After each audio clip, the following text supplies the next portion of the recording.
8.4% DOC, alpha variance, standard adjustment. Before moving forward. Seth Greer's quality tech handed Diane Wolf the doc form at the delivery dock and was already turning away before she finished reading it. 1 page, handwritten numbers, 3 columns, lot number, spec variance, doc percentage, the math at the bottom. Diane held the form next to her harvest log. The numbers were different, not slightly different, not within margin of error different. Different in the way that two measurements of the same thing are different when one of them is wrong. Her daughter was watching from the barn door. Are you going to dispute it? Diane looked at the form for another moment. Then she set it in the file. Not yet, she said. But what Seth Greer didn't know, and had never considered, was that Diane Wolf had been testing her own hops by lot since the first doc form arrived, and that she had kept a sealed sample from every lot in cold storage, labeled and dated, for exactly this reason. 3 seasons, 112 lots, all of them in a labeled box on the 3rd shelf of the barn's cold room. The chemistry was all there, waiting for someone to run the test. You know what's coming, but first, let's go back to 2001 and a conversation with her mother that Diane has never forgotten. At 10:14 a.m. on a Tuesday, in March 2001, Eleanor Wolf handed her daughter the yard records, 3 binders, production logs going back to 1962, soil tests, variety notes, customer history, and said, "Every decision we made is in here. Keep adding to it. The day you stop keeping the record is the day you lose the argument you didn't know was coming." Diane was 33. She had just signed the paperwork to take over the yard. She said, "What argument?" Eleanor said, "You don't know yet. That's the point." Eleanor had run the Wolf Yard through 40 years of Michigan hop growing, through the consolidation that had crushed the industry in the 1970s and 1980s, through the craft beer revival that had started rebuilding it in the 1990s.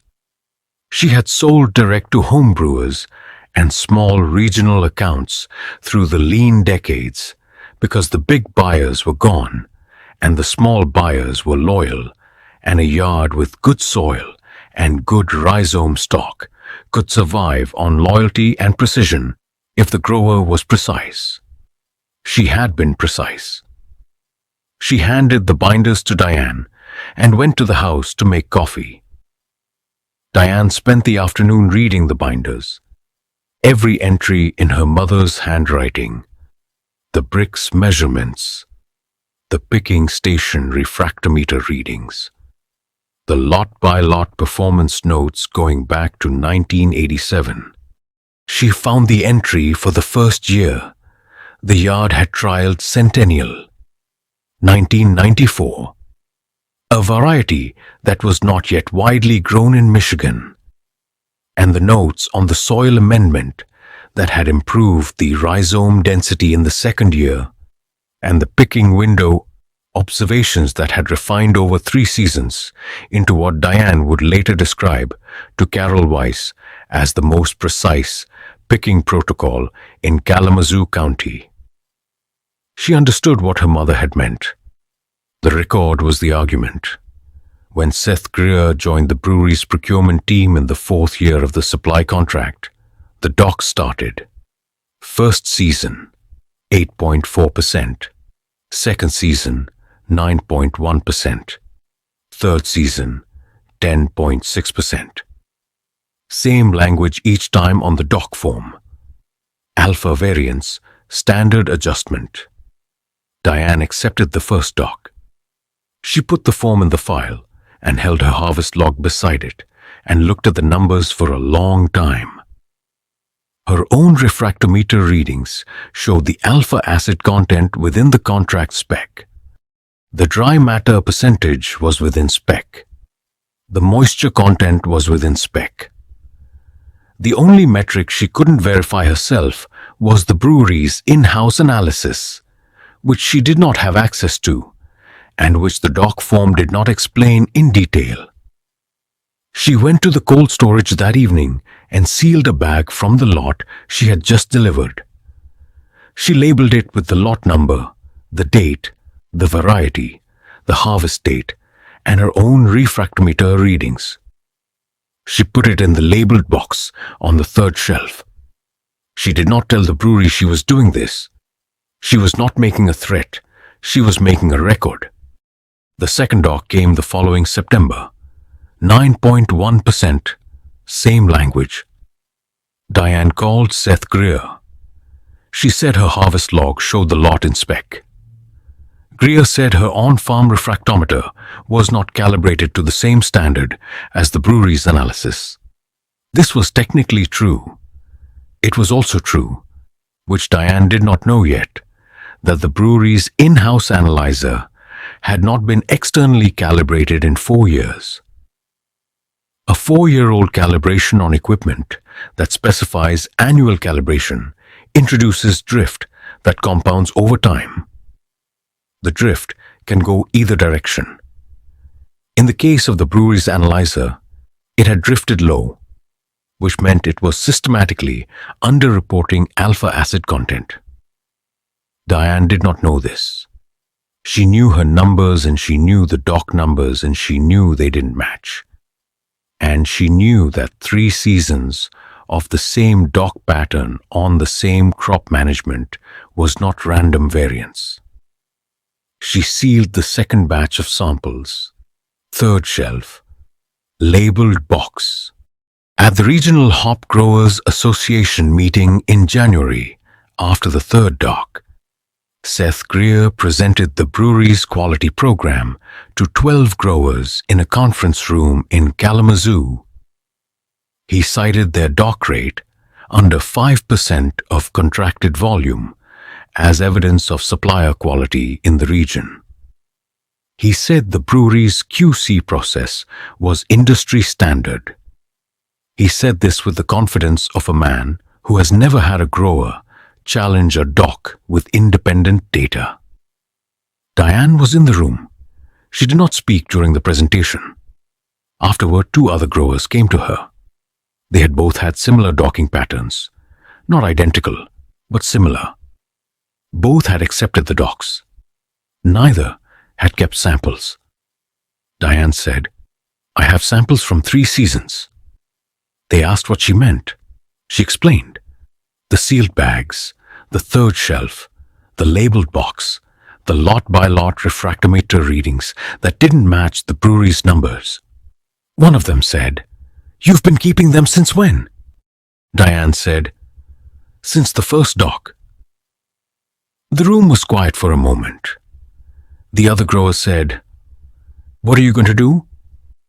Diane said, "Run the test." She had already called Carol Weiss at the MSU Extension Lab.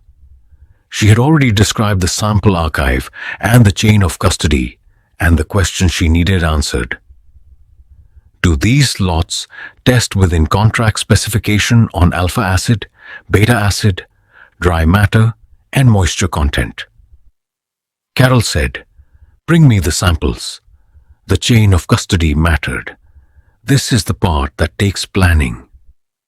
Diane had kept the samples sealed in the original condition, at constant temperature, labeled with the date of harvest and the date of sealing and her own refractometer readings at harvest. The chain of custody was documented. She could show when each sample was taken, under what conditions, by whom, and what she had measured at the time. The chain of custody is what makes the test result admissible in a dispute. Without it, you have a number without a context. With it, you have an argument. Diane had the chain of custody. Carol Weiss ran the analysis. It took 3 weeks. The report was 14 pages. The executive summary was 1 paragraph. all tested lots within contract specification on alpha acid, beta acid, dry matter, and moisture content for all 3 seasons. Every metric, all 3 seasons. Diane read the executive summary at the kitchen table at 7:18 in the morning. She read it twice. She called Carol and said, "Every lot?" Carol said, "Every lot. The methodology is ISO compliant. The chain of custody is clean. The results are defensible." Diane said, "Thank you." She called the brewery and asked for a meeting. At 11:30 a.m. on a Thursday in October, Diane Wolf and Carol Weiss entered the brewery's conference room. The brewery's head brewer, a man named Daniel Park, who had been at the brewery for 12 years, was in the back corner. Seth Greer and 2 QC staff members were at the table. Diane set the lab report on the table. Beside it, she placed the 3 seasons of doc forms. Side by side, both sets of numbers visible. She said, "I'd like you to explain the gap." Greer picked up the lab report. He read the methodology section. He set it down. He said, "Our QC process is industry standard."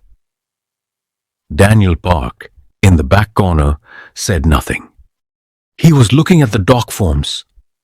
He was looking at his own QC department's numbers. The numbers that had triggered the docs, and he was looking at the university lab's numbers for the same lots. He was thinking about something specific. He said quietly, "Seth, when was the analyzer last calibrated?" Greer looked at him. "Annually, standard protocol." The QC tech at the table said, more quietly, "The external calibration, not the internal calibration." There was a silence. Daniel said, "Pull the calibration records." The QC tech opened his laptop. He searched. He found the external calibration records. The last external calibration was dated 51 months ago. 4 years and 3 months. Annual calibration protocol. 4 years and 3 months. Daniel Park's face went chalk white. He put the calibration record down on the table without saying anything. He picked it up. He put it down again. Greer said, "That can't be right." The QC tech showed him the screen. It was right. Daniel said to Greer, "We need to talk about this separately." Then he looked at Diane. "I'm sorry. This is a serious problem in our process. I want to be direct about that." Greer asked for 2 weeks. Carol Weiss said she was available to assist with calibration verification if the brewery would like technical support. Diane said she would wait to hear from them. She waited 6 weeks. The brewery returned $34,000 in docked payments to Diane. $34,000 across 3 seasons. They renegotiated the supply contract to include mandatory third-party testing on any docked lot. They issued a written quality protocol to all contract growers. $34,000. That is what 3 seasons of dock forms look like when the test finally runs. Diane established a collective testing program with the 2 other growers from the association meeting. The following season, docks across all 3 operations dropped to 0. Not because the growers changed their hop management, because the brewery changed its calibration protocol. Annual external calibration, as specified. The hop management had always been right. The equipment had been wrong. Diane's daughter found the original dock forms, 3 seasons, 31 forms, in the file after the renegotiation was complete. She counted them. She laid them on the table in a row. She looked at the total dock mount at the bottom of each one. She asked how long her mother had suspected. Diane said, "After the second one." Her daughter asked why she waited for a third. Diane said, "I needed 3 to show the pattern. 1 dock is a data point. 2 is a coincidence, 3 is a pattern, and you can't prove a pattern with one data point. Her daughter said, "You planned this." Diane said, "I kept the record. The plan followed." She picked up her refractometer from the table, the same tool she had used at every picking station for 20 years, calibrated annually, accurate to within zero point 0.2 bricks, and put it in her coat pocket. She went back to the yard. The following spring, Diane planted a new centennial block in the north field, an expansion she had been deferring for 3 years. 40 new hills in 2 rows, a variety she knew the soil would accept because she had been watching the adjacent block's soil response since 2009, and the conditions were right. She noted the planting date and the rhizome source and the soil amendment in the yard log. Her mother's voice from 2001. "The day you stop keeping the record is the day you lose the argument you didn't know was coming." Diane had kept the record. The argument had come. The record had won it. Here is what this story is about. Under the hop chemistry and the calibration gap. It's about arithmetic. When something repeats 3 times in the same pattern, the pattern is real. The question is whether you have the tools to prove it. Diane had the tools. She had built them over 20 years. The refractometer, the harvest log, the precise picking protocol, and finally, in the 3 seasons she needed them most, the cold storage sample archive. She had built the tools before she knew the argument was coming. That is the whole lesson. Build the tools before you need them. The record will find its argument eventually. Tell me in the comments what you have been tracking that others have dismissed. What metric you have been keeping that nobody has asked to verify. Share this with someone who is in the middle of a pattern they can't yet prove. They need to hear that 3 is enough and the test is worth running. Hit the like button. Subscribe. The next story involves a dairy farmer, a state inspector, a classification table, and a shutdown order that was built on the wrong tier. Let's walk through the yard. The wolf yard on a morning in late August, at the peak of harvest, is one of those places that makes sense in a way that most places don't. 18 acres of established hop bines on 12-foot poles, the bines thick and trained, the cones fully developed in green-yellow and heavy in the morning light. The smell of them, that particular dry, bitter, resinous smell that serious hop growers recognize as one of the best smells in agriculture, carrying on the warm air across the whole yard. Diane moves through the yard at this time of year, the way a gardener moves through a mature garden, with the ease of someone who knows every plant and what it will do. She has her refractometer in her coat pocket. She stops at the picking stations, 12 stations across the 18 acres, each one a wooden post with a numbered tag, and pulls a cone from the nearest bine and rolls it between her fingers and holds it up to the light and evaluates. Bricks, color, cone structure. She pulls another from a bine 6 feet away. Same evaluation. She records the lot, the station, the bricks reading, the visual assessment. She has done this at every picking station for every harvest since 2001. The lot records fill 4 binders. The most recent entries are in binder 4, which she started in 2018. She writes in blue ink, in the same format her mother used, with the lot number at the top and the station readings down the left column and the picking window assessment on the right. When she sealed the first sample bag in the fall of the first docked season, she used the same format: lot number, station, bricks reading, variety, harvest date, written on a stick-on label that she affixed to the bag before sealing it with a heat sealer she had bought in 2019 for exactly this purpose. She had not bought the heat sealer in anticipation of the dock dispute. She had bought it because sealed, controlled samples were the correct way to maintain archived lot material for any purpose. Quality reference, variety trial comparison, market sample. The sealed bag is standard laboratory practice. She had read about it in a hop grower's handbook and had implemented it when she had an excuse to buy the equipment. The heat sealer cost $140. It turned out to be the most important $140 she ever spent on the yard.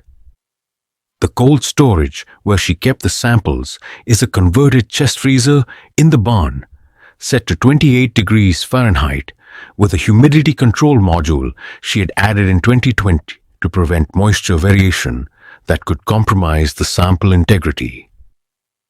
The labeled box on the third shelf had a lid that she sealed with 2 strips of tape after adding each lot and dated the tape strips. The tape date and the bag label date matched on every lot. The chain of custody was complete.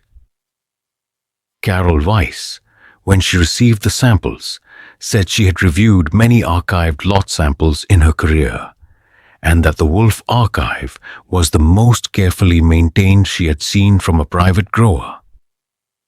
She said this not as flattery, but as a technical assessment. The chain of custody was documented, the storage conditions were controlled, the sampling methodology was consistent across 3 seasons. The result was reliable.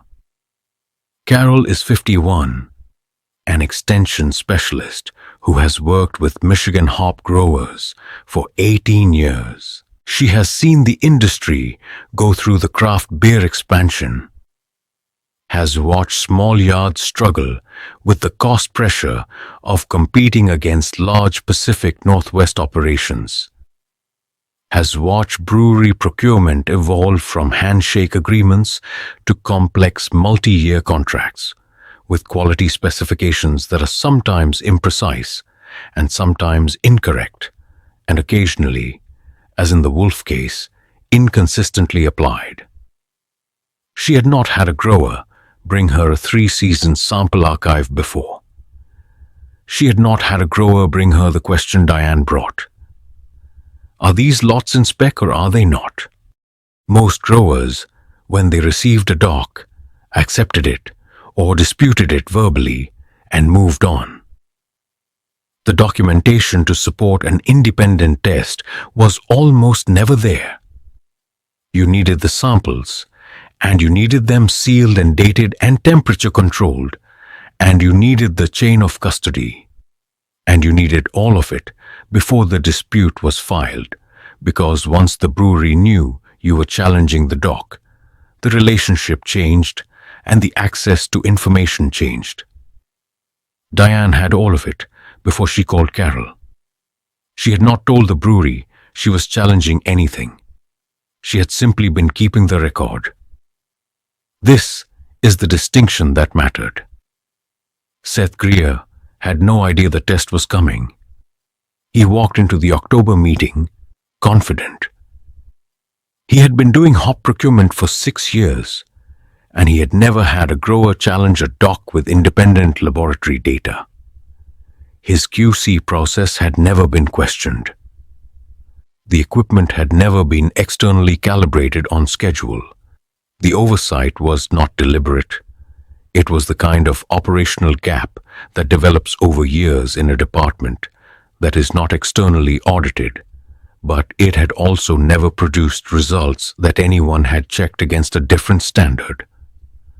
Until Diane. At the moment Daniel Park asked for the calibration records, something shifted in the room. The head brewer knew what a calibration gap of 51 months meant to an analyzer that specifies annual calibration. He knew what drift looked like in a spectroscopic measurement system. He had been in the brewing industry for 12 years, and he understood analytical chemistry well enough to know that a 4-year-old external calibration on a QC instrument was not a minor administrative oversight. It was a systematic error embedded in every test result the instrument had produced for 4 years. Every dock result for all contract growers, not just Diane. He said this later to Seth in the separate conversation they needed to have. He said, "If the instrument has drifted, the wolf lots aren't the only ones affected. Every grower who received a dock based on this instrument's results in the last 4 years has a potential claim." Seth said, "How many growers?" Daniel said, "We have 11 hop supply contracts." Seth said, "Do we know which ones received docks based on this analyzer?" Daniel said, "We'll have to check." They checked. Of the 11 contracts, 7 had received at least one dock in the 4-year period. The total dock value across all 7 was approximately $189,000. With the calibration gap established, the brewery's legal exposure on all 7 contracts was real. Diane's $34,000 was the tip of something larger. She did not know this when she filed her claim. She found out 6 weeks later when the brewery's legal team contacted Janet Drew's office, Janet Drew, who had helped Diane review the contract language, and disclosed that the brewery was initiating a review of all dock claims in the affected period and expected to reach out to each contract grower. 2 of those contract growers were the ones from the association meeting. They called Diane. She drove to the yard and found them at the gate, both of them standing in the September afternoon with the same expression, part relief, part frustration, part something that takes a moment to name. It is the expression of people who have been told that the thing they thought was their fault was not their fault. She walked them through what she had done. The sample archive, the chain of custody, the lab test. She showed them the lab report. She showed them the dock forms. She laid them side by side on the tailgate of her truck and let them read the numbers. One of them said, "We don't have samples." Diane said, "No, but the brewery has the instrument calibration records." Once that gap is established, the burden of proof shifts. They need to show that their dock values were correct. Without a calibrated instrument, they can't do that. The other one said, "So we get our money back without the test." Diane said, "You get your money back because of the test. My test established the calibration gap. Your claim follows from mine." They were quiet. Then one of them said, "You did this for yourself." Diane said, "I did this because the numbers were wrong." She folded the lab report. She put it in her coat pocket beside the refractometer. She said, "Start keeping samples. From now forward, every lot sealed, labeled, temperature controlled. You don't know what the next argument is going to be, but when it comes, you want the archive." They nodded. She went back in the yard. The harvest log was waiting. 3 stations still to do before the light went. She moved down the row, stopping at each station, pulling a cone, reading the color and the structure and the bricks, writing the number down. The record continued. Her mother's binders were on the shelf in the farm office. Binder 1, 1962 to 1972. Binder 2, 1972 to 1988. Binder 3, 1988 to 2001. Binder 4, Diane's first binder, 2001 to 2014. Binder 5, 2015 to the present. 5 binders. 62 years of hop yard data. The refractometer readings. The picking station notes. The variety performance. The soil amendment responses. The customer history. The dock forms in their own file folder with the lab report clipped to the front. The argument Diane hadn't known was coming. She had kept the record. The argument had come. The record had won it. That is what this story is under everything else. Keep the record. You don't know which argument it will win, but it will win one. That's all. That is the whole thing. If you have been keeping something that nobody asked you to keep, a record, a sample, a measurement, a file, tell me in the comments what it is and why you kept it. Hit the like button. Subscribe. The next story is from New Hampshire, and it involves a dairy farmer, 180 consecutive clean tests, and a state inspector who checked the wrong box on a form he should have read more carefully. The yard in the third docked season was the best Diane had grown in 22 years. She knew this before the brewery told her it wasn't. The Centennial had pushed past 24 bricks on the main block, the block her mother had planted in 1994. Now 30 years old, the rhizomes deep and established, the bines coming up thick and true every spring without the coaxing that a younger yard needs. The Cascade was at 23.8, which was 2/10 above her 20-year average for that variety on that ground. The proprietary cluster variant, the Wolf family selection that her grandmother had developed through 40 years of selecting the best bines and propagating from them, was at 22.4, which was its expected range but at the high end of it, the kind of year when the cluster remembers what it is. She had noted all of this in the harvest log before the delivery. She had noted the picking window, the conditions, the refractometer readings at each station. She had noted that the bines had been picked at the optimal moment, not the moment the brewery's contract specified, which was 3 days earlier to accommodate transport, but the actual optimal moment, which she had adjusted for in the delivery schedule by packing in a temperature-controlled environment and delivering within 6 hours of harvest. She had done this every year since the supply contract started. The brewery had docked her for 10.6% of the third season's contract value. At the meeting, when the calibration gap was established, Daniel Park asked her how long she had been picking at optimal bricks rather than transport bricks. She said, "Since the first delivery. I negotiated the delivery window specifically so I could pick at optimal." He said, "That's in the contract." She said, "Page 3, Section 4B, delivery within 6 hours of harvest permits optimal picking schedule." He went very still for a moment. He picked up his copy of the supply contract. He turned to page 3. He read Section 4B. He set the contract down. He said, "Seth, why were we docking for alpha variants on hops that were picked at optimal bricks?" Seth said, "The analyzer showed variance from spec." Daniel said, "The spec in 4B is optimal bricks. The analyzer was measuring against standard delivery bricks. That's 2 different specs." There was a silence. The QC tech at the table said, "We calibrated to the standard delivery spec, not the optimal spec." Daniel said, "Because we didn't read 4B. He said it quietly, not as an accusation, but as a statement of fact, the way a careful man names an error when he finds it. He looked at the contract.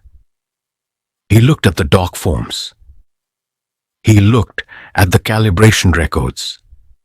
He said, "We have been docking a grower for meeting a higher standard than we specified." The room was very quiet. Seth picked up the dock forms.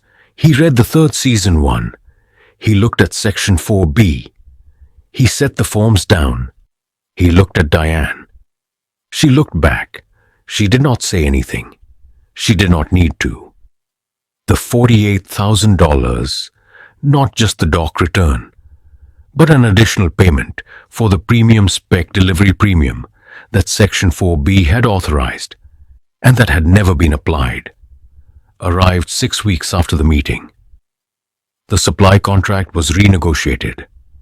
Third-party testing on any docked lot. Annual external calibration required of all QC equipment. Section 4B clarified, with a footnote explaining the distinction between standard delivery spec and optimal spec, so that no future procurement manager could miss it. Diane reviewed the renegotiated contract for 2 hours before signing. She read page 3, Section 4B, 3 times. Then she signed.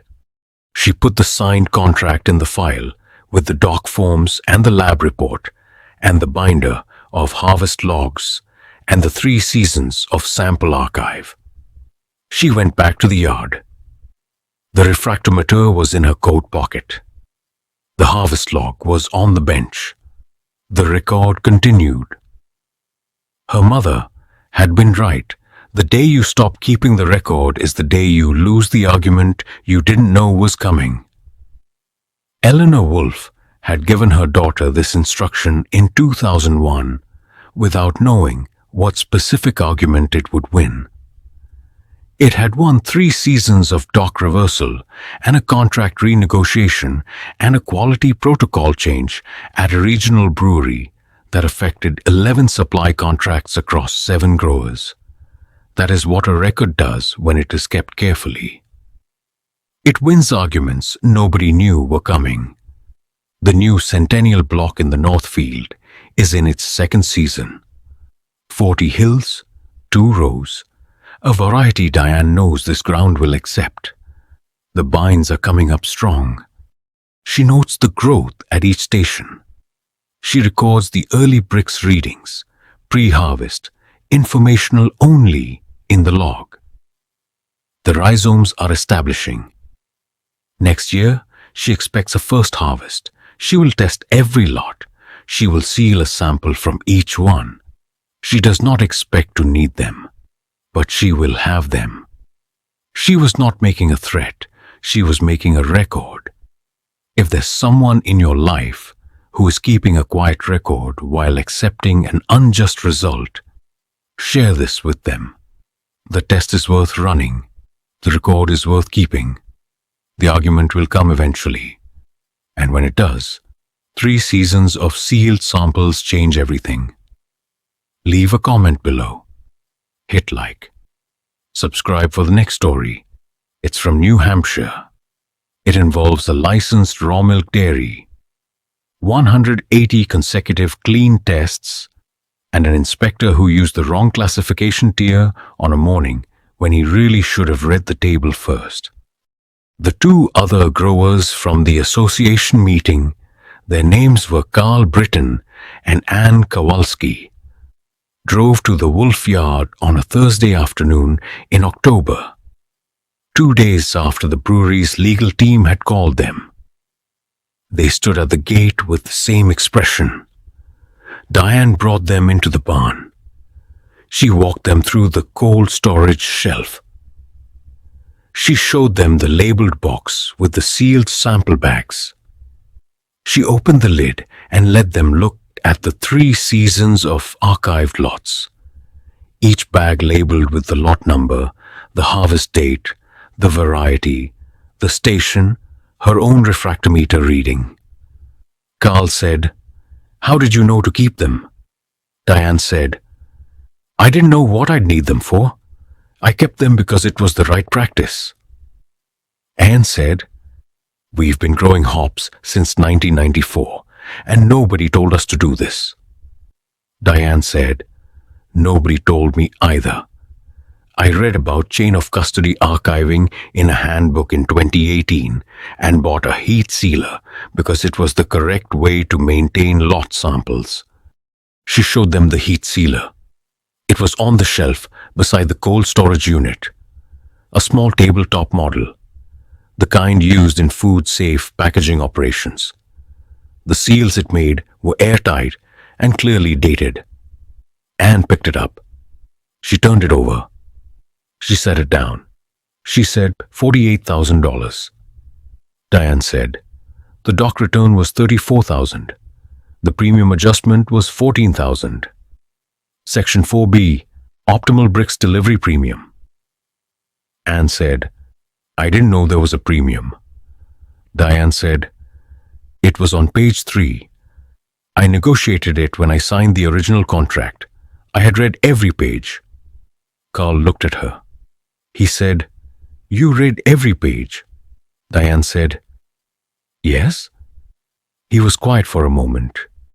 He said, I signed mine at the kitchen table while the lawyer explained the highlights. Diane said, go back and read it, all of it. You may find something that you negotiated and forgot about, or something you should have negotiated and didn't. Either way, you need to know what's in it. They both went home and read their contracts. Carl found a delivery window specification that he had been exceeding, delivering later in the season than the contract specified for variety sequencing, and that the brewery had never cited but could have. He adjusted his delivery schedule and found a section about variety substitution that gave the brewery the right to reject a variety if it fell below a yield threshold, a threshold she was close to on one variety. She called her farm credit officer and discussed options. She started a new variety block the following spring. The contracts were not villainous. They were standard agricultural supply contracts with specifications that rewarded growers who read them and disadvantaged growers who didn't. The brewery's QC failure was real and was the central issue in the dock dispute, but the contracts themselves, when read carefully, contained protections and opportunities that growers who had not read them would not know to use. Diane knew what was in her contract because she had read it when she signed it and had reread it annually since, the way she reread her harvest logs, and the way her mother had reread the binders she had handed over in 2001. The record is the record. The contract is the contract. Read them both. The following season, the docks across all 3 operations dropped to 0. The brewery had calibrated its equipment. The QC process had been overhauled. Third-party testing was mandatory on any lot flagged for a dock. The transparency that the renegotiation required had changed the relationship between the growers and the brewery's procurement department in a way that Diane thought, carefully, was probably good for both sides. She was not certain. She had watched the situation for 3 seasons. She had kept the record. She had run the test. She had accepted the result of the test. She was not certain that a relationship rebuilt on a dispute was the same as a relationship that had never been broken. But she was certain that the relationship rebuilt on honest data was better than the relationship that had existed during 3 seasons of systematic undervaluation. She was going forward. The new Centennial block in the North Field was in the ground. The harvest log was on the bench. The refractometer was in her coat pocket. She went back to the yard. The vines were growing. The record was building, 1 season at a time. That is how it always works, 1 season at a time. If this story resonated, if you know what it means to have a record that nobody asked for, to have kept the evidence when nobody believed you needed it, leave me a comment. Tell me what you kept. Share this with someone who is in the middle of a pattern they can see but can't yet prove. 3 is enough. The test is worth running. Hit the like button. Subscribe. The next story is coming. New Hampshire. A raw milk dairy. 180 consecutive clean inspections. And a state inspector who had a form, a number, and a classification table he really should have read before he wrote the order. Diane's mother, Eleanor, died in 2009.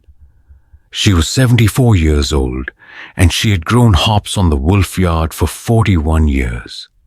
She had seen the industry nearly die, and she had seen it start to come back. She had sold direct to home brewers in the lean decades because she had to. And she had found, in the process, that direct selling required a precision of communication that large volume selling did not. Each customer wanted to know exactly what they were getting, exactly how it was grown, exactly what the bricks was, and when the cones were picked and what the soil had in it. She had answered those questions in writing, in the binders. She had handed those binders to Diane in 2001 and said, "Keep adding to it." Diane had kept adding to it. In 2009, when Eleanor died, Diane sat at the kitchen table with binder 4, the current one, the one she had started when she took over, and she wrote the date and a single entry. Eleanor Wolf, 1935, 2009. Yard established 1962. Record continuous. She closed the binder. She went to the yard. She checked the centennial at the first station. She wrote down the reading. She moved to the second station. The record continued. It continues now. Eleanor had said, "The day you stop keeping the record is the day you lose the argument you didn't know was coming." Diane had not stopped. The argument had come. The record had won it. That is what she would tell you if you asked what she kept and why she kept it. She would say, "My mother told me to. And my mother was right. And now I'm telling you. The record is the record. Keep it, one season at a time.